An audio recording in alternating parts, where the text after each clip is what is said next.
హైదరాబాద్లో వివాహిత సాహితీ మృతి చెందింది. భర్త అనిలే కొట్టి చంపాడని ఆరోపణలు ఉన్నాయి.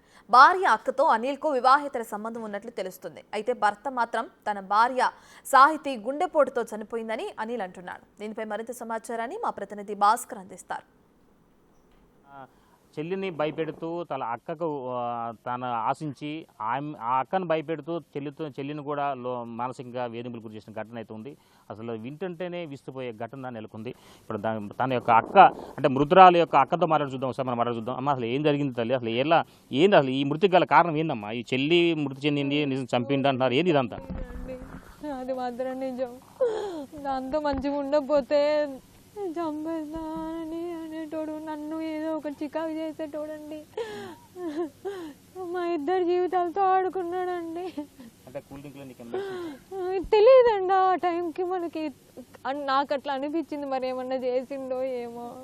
ఏదో చెప్పిండు, ఇక ఉద్యోగం ఇప్పిస్తా అది ఇదని అప్పుడు చెప్పిర్రు. మా చెల్లికి కూడా అప్పుడు మా చెల్లియే ఫస్ట్ ఈ రాక మనం ఇక్కడ ఉందాం, మంచిగా కలిసి ఉందాం అక్క అని మంచిగానే అంది. అది కూడా నేను సరే మంచిగా ఉంటుంది కదా అనుకున్నా. ఈ మా గొడవలు అయితే కూడా అవి కూడా పక్కకు పడేసి సరేలే ఇక ఎందుకు అని అనుకున్నా.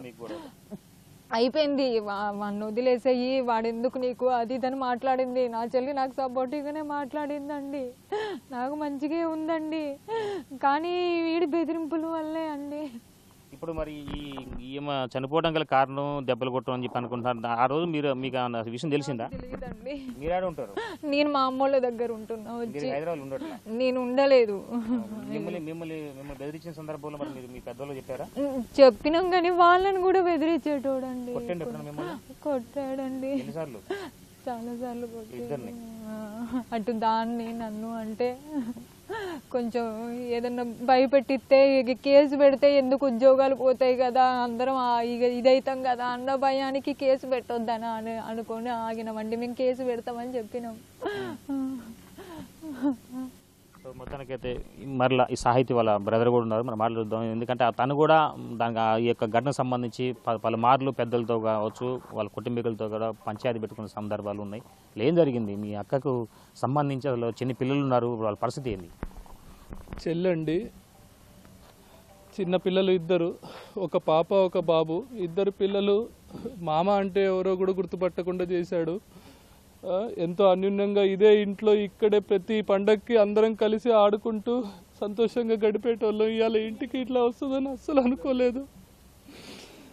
పిల్లలు చెప్తున్నారండి, తల్లి ఎట్లా కొడతాడో ఎట్లా చేస్తాడో అని పిల్లలు చెప్తున్నారు. నేను చెప్పనక్కర్లేదు, వాడ్మూలం మొత్తం మీరు పిల్లల దగ్గరే తీసుకోవచ్చు. వీళ్ళని బెదిరించి అత్తమామలు ఇద్దరు రైతులు అని చెప్పి, వాళ్ళకేం తెలియదు అని చెప్పి వాళ్ళని బెదిరించి, ఇద్దరు కూతుర్లు ఏం చేసినా కూడా చెల్లిద్ది అని చెప్పి ఇద్దరు కూతుర్లని వాళ్ళిద్దరిని ట్రాప్ చేసి వాళ్ళిద్దరిని బెదిరించి ఎలా పడితే అలా. అసలుకి నాకు ఈ విషయం తెలిసిన తర్వాత కూడా నేను అసలు నమ్మలేక, మా చెల్లెలకి చెప్పుకోలేక, అతనితో మాట్లాడలేక మేమంతా సతమతం అయిపోయాం కుటుంబం మొత్తం.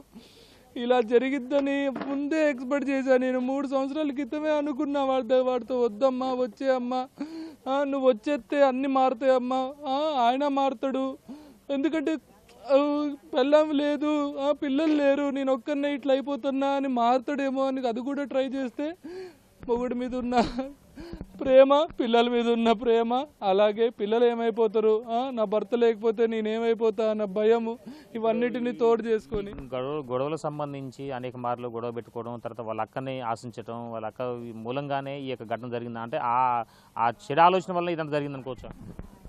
అఫ్కోర్స్ అండి, అదే ఉంది, అదే ఇక్కడ జరిగింది. ఫస్ట్ నుంచి కూడా చేసేదే అది. ఆయనకున్న ఆలోచన ఏంటంటే 2 ఇల్లులు కావాలి. ఒక ఇల్లు సంసారం కోసం, ఇంకొక ఇల్లు వ్యసనాల కోసం. పెద్ద చెల్లి ఇంటికి వెళ్ళి కూర్చొని ఫ్రెండ్స్ని పిలిచి వంటలు వండించుకొని, నాన్ వెజ్లు వండించుకొని ఫ్రెండ్స్ని పిలిచి తాగడం, తందనాలు ఆడడం, వద్దు రావద్దు అని ఇది అన్నా కూడా దీన్ని కొట్టడం.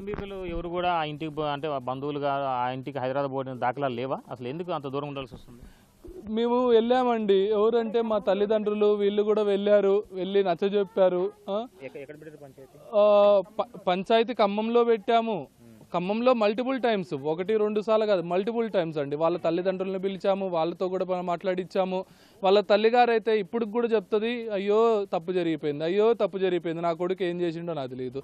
గొడవలు అయితే అవుతున్నాయని పోలీస్ వాంగ్మూలం కూడా ఇచ్చారండి కంప్లీట్గా. ఈ యొక్క సాహితీకి రవికి సంబంధించిన చిన్నపిల్లలు వాళ్ళంతా కూడా అసలు ఏ పరిస్థితికి అంటే వాళ్ళకి ఏం జరిగింది, తమ తల్లి ఎక్కడ ఉంది, తండ్రి ఆడునుడు అనేది కూడా తెలుసుకుని పొజిషన్ ఉన్నారు. ఒక పిల్లకి 4 సంవత్సరాలు, మరో పిల్లలు బాబు చూసుకుంటే బాబు చిన్నవాడు, పాప చిన్నది. మొత్తానికైతే వాళ్ళకి తల్లి తండ్రి ఇప్పుడు ఆడున్నారో కూడా తెలియని పొజిషన్లో వాళ్ళు బిక్కమొహం వేసి చూస్తున్న పద్ధతి ఉంది.